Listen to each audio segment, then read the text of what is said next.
እና ከተማን ስናዘምን የምንሰራው ነገ የልጆቻችንን መኖሪያ ነው።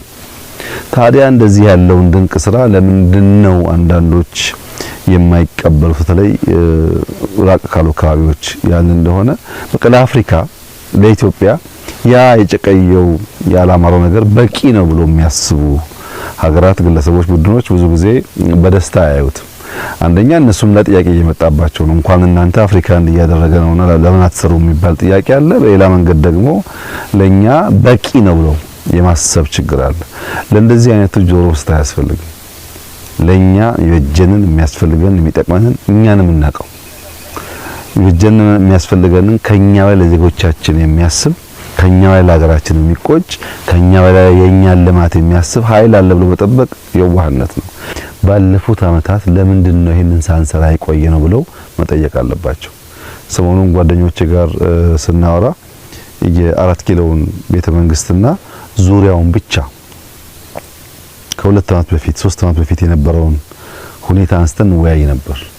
አራት ኪሎ ከአደባባዩ ወደ ሸራተን መውረጃው የፍሬንድሺፕ ፌስ 2 ፍሬንድሺፕ 1 ሳይንስ ሙዚየም የተሰራበት ያው የሚታወቀው ምን አይነት ሰፈር እንደነበረ የቤተ መንግስት ጋራዥ፣ ብዙ ቆርቆሮዎች፣ የጥበቃ ቤቶች የነበሩበት ነው።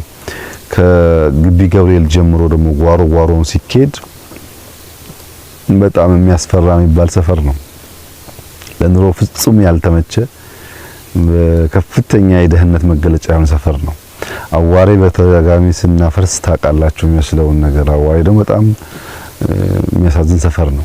በጥቅሉ 4 ኪሎ የሚባለው ቤተ መንግስት 360 የተከበበው ከፓርላማ ውጪ የአብሮት ላይብረሪን ጨምሮ ከፓርላማ ከተሰራበት ውጪ በጣም የመጨረሻ ደህንነት፣ የመጨረሻ ችግር፣ የመጨረሻ የቆሻሻ ምልክት ሰፈር የነበረው። እንዴት ነው 360 ዲግሪ በቆሻሻና በደህንነት ተከበን እዛ ግቢ ውስጥ ተቀምጠን አገር እየሰራን ነው ብለን የምናስበው የሚል ጥያቄ ያስነሳል። ለረጅም ጊዜ እዛ ቤት ስንቀመጥ በቅርብ ርቀት ያሉ የኛን ጎረቤቶች ህይወት መቀየር ሳንችል እዛ የተቀመጥንበትን ጊዜ በመቁጠር ብቻ አገር እየመራን ነው ብለን ማሰብ አስቸጋሪ ነው። አሁን በኢትዮጵያ ደረጃ ምንም ችግር የሚባል ጠፍቷል፣ ሁሉ ተገንብቷል የሚል መመጻደቅ ተገቢ አይደለም። ገና ብዙ ስራ ይጠበቅብናል። ቢያንስ ግን በምንኖርበት ሰፈር ውስጥ ያሉትን ከባቢዎች በሙሉ ከነበሩበት ደረጃ በከፍተኛ ደረጃ አሻሽለናል። ጅጅጋም ሲመጣ ይሄው ነው፣ ጎንደርም ሲኬድ ይሄው ነው፣ ሐረርም ሲኬድ ይሄው ነው፣ አሶሳም በልኩ ይሄው ነው፣ አርባ ምንጭም ይሄው ነው። ያማ ቢኖር ለረጅም አመታት እንዲሆን ባልቀረን ነበር። ይሄ ጭስ አልባው የሚባለው የቱሪዝም ሴክተር ደግሞ አሁን እንኳን በሀገር ደረጃ ውጤቱ እየታየ ነው ያለው። እንግዲህ ሰምታችሁ ከሆነ ጅጅጋ ላይ 30 ገደማ ሆቴሎች የተገነቡ ናቸው። ይሄ የገበታ ለሀገር ስራችን ምናልባት በ3 ወር 4 ወር ሊመረቅ ይችላል። የገበታ ፕሮጀክት መቼም በየከተማው እያመጣ ያለው ተጨማሪ ቫልዩ በጣም የሚገርም ነው። አሁን በሶማሌ ክልል ውስጥ በእንደዚህ ያለ ጽዳት፣ በእንደዚህ ያለ ላንድስኬፕ ስራ፣ በእንደዚህ ያለ ስፋት እንኳን ሆቴል ቀርቶ ሰፈርም አይገኝም። እያመጣ ያለው ቫልዩ ሲቪሊቲ ነው። ያኗኗር ዘዬ፣ ያገነባብ ዘዬ አንድ ሰው ምን አይነት የኑሮ ደረጃ ቢኖር ምቹና ተገቢ እንደሆነም ጭምር ትምህርት እያመጣ ነው ያለው። ይሄ ቦታ ሲጠናቀቅ በዚህ ከባቢ ያሉ የጎረቤት ሀገራት ካለም ጥርጥር እዚህ መጥተው መገልገላቸው አይቀርም እና ገበታ እዚህም አርባ ምንጭም ጅማም ጎርጎራም በየቦታው የሚታየው ትላልቅ ቫልዩ ነው በካባቢ ላይ ያመጣ ያለው።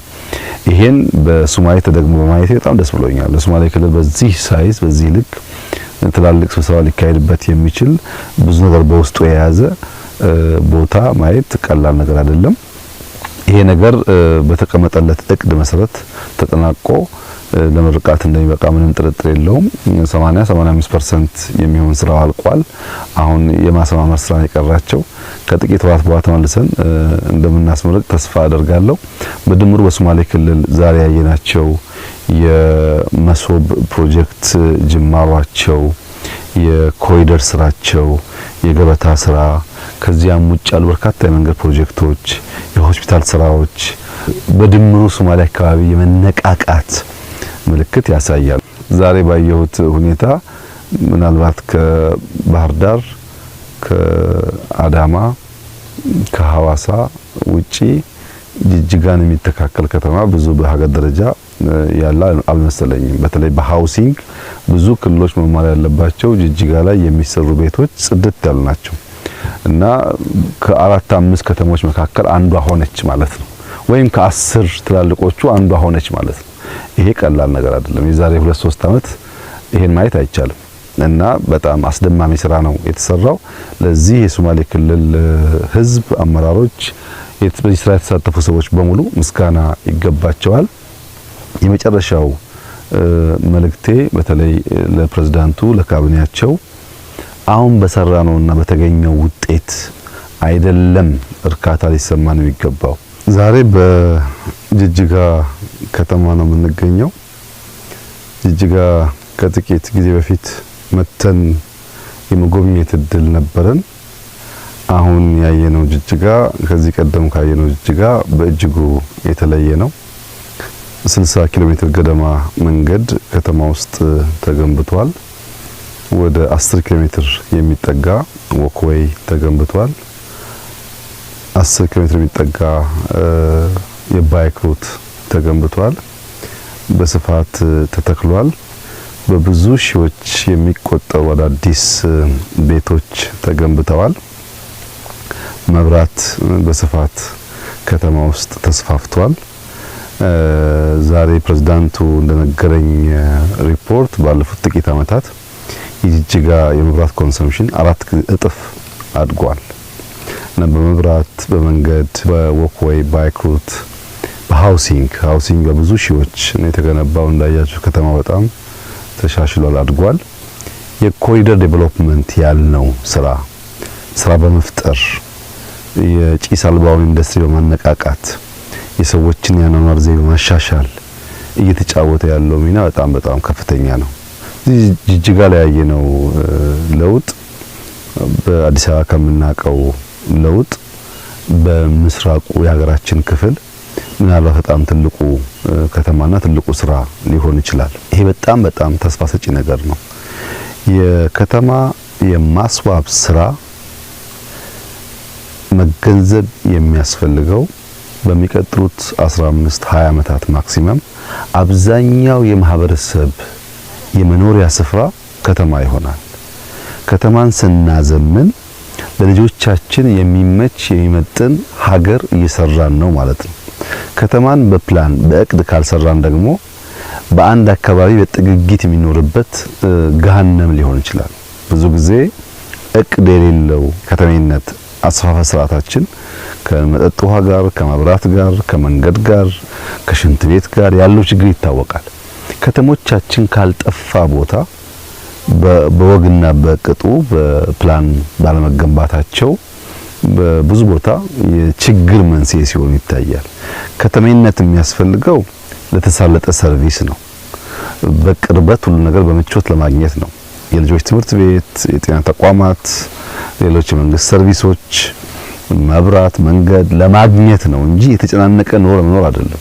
በዚህም ምክንያት ጅጅጋ ላይ የተሰራው ስራ፣ ሀረር ላይ፣ ድሬዳዋ ላይ የተሰራው ስራ በምስራቁ ክፍል የሚያመላክተው ምንድነው?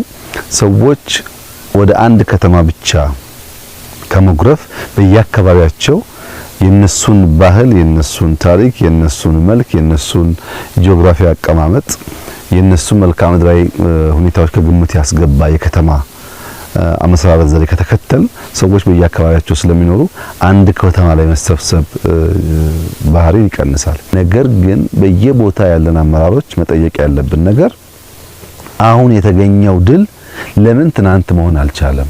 መቆጨት ነው ያለብን። ይበልጥ ለመትጋት፣ ይበልጥ ለመስራት፣ ይበልጥ ለመልፋት እንጂ የእርካታ ምንጭ መሆን የለበትም። በእርግጥ በማንኛውም ሰው አይንና መለኪያ ዛሬ ያየነው ነገር ኢምፕሬሲቭ ነው። በጣም ደስ ይላል። ለውጡ በተለይ አምና ለመጣ ሰው በጣም ደስ ይላል። ግን ያ ደስታ የእርካታ ምንጭ ሆኖ ነገ ልንሰራ የሚገባንን ስራ የሚከለክል ከሆነ ጥፋት ነው እና እኔ ያለኝ መልእክት ጅማሯችን ጥሩ ነው። በትጋት በልፋት በእኛ ሪሶርስ በእኛ ድካም የዜጎቻችንን ህይወት ያኗኗር ዘዬ ለመቀየር እያደረግን ያለው ጥረት በጣም ተስፋ ሰጪ ነው። ነገር ግን ከሚጠበቅብን ደግሞ በጣም ሩቅ ስለሆን ሳንረካ ትጋት ጨምረን ልፋት ጨምረን ስራ ጨምረን ሀገራችንን እንስራ ነው። አሁን በከተማ ስራዎቻችን ምንም ጥርጥር የለውም በአፍሪካ ምልክትና ምሳሌ ተደርገን ተወስደናል። በቅርቡ በስንዴ ዓለም አቀፍ ሽልማት እንዳገኘን ይታወሳል። አሁን ደግሞ ሰሞኑን በደረሰኝ ዜና በግሪን ሌጋሲ እንደዚሁ ከዓለም አቀፍ የተባበሩት መንግስታት ተቋም ኢትዮጵያ ሽልማት አግኝታለች። በኮሪደሩም እንደዚሁ ብዙዎች ለመማር ጥያቄ ያቀርባሉ፣ መጥተው ይጎበኛሉ። ለብዙ አፍሪካ ሀገራት ምሳሌ የሚሆን ስራ ተጀምሯል ነው። ግን ከተሞቻችን መድረስ የሚገባቸው ቦታ አልደረሱም። ይሄንን ስራችን አይተው ሊያጣጥሉ የሚሞክሩ ሀገራት እና አንዳንድ ግሩፖች ደግሞ የእናንተን ስራ ስሩ፣ ይሄን ለኛ ተውልን። ይሄ ሀገር ባለቤት አለው። የሀገር ባለቤት ያለው ህዝብ አለው። ራሱን የሚወድ ራሱን የሚያከብር መለወጥ የሚፈልግ ህዝብና መንግስት አለው። ለኛ ተውልን ስራችንን ነው መልእክቴና ተባብረን በርትተን እንስራ። የጀመርነው መንገድ በጣም ተስፋ ሰጪና ውጤታማ ነው። አስደሳች ስራ ነው። ሳንታሰር ሳንቆም በርትተን ብንለፋ የበለጠ ያማረ የተዋበ በብዙዎች አይን የሚደነቅና የሚመሰገን ሀገር ለመስራት እድል አለን ብዬ አስባለሁ። በጣም ጥሩ ስራ ነው። እጅግ አድርጌ አመሰግናለሁ።